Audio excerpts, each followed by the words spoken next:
Now let's take a look at your dotFIT program with your summary overview. And if you would always think of your summary overview as home base, because we developed this one page that you would be able to operate and see almost everything of your program 99% of the time. So let's take a quick look.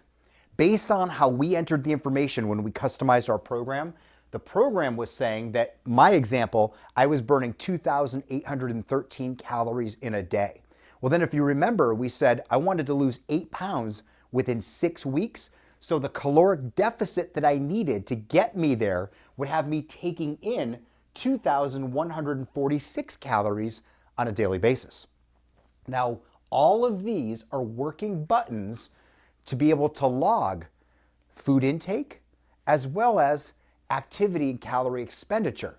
So now it's almost like having your own virtual checkbook that you can keep track of every single thing that you're putting in as a deposit, if you will, versus a workout that's more or less being your withdrawal. And we're gonna go into much more depth about each one of these buttons in our upcoming tutorials, but on the left-hand side, all has to do with our food intake and dietary support.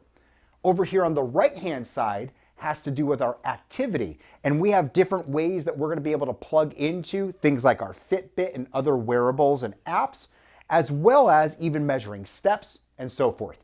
Everything we log will be right here that you can see. And then Frankie, if you don't mind to scroll down a little bit, you will also see this progress chart that will keep updating for you on a daily basis as you keep progressing within your program. So again, this one page is really going to be the page that you operate 99% of your program on.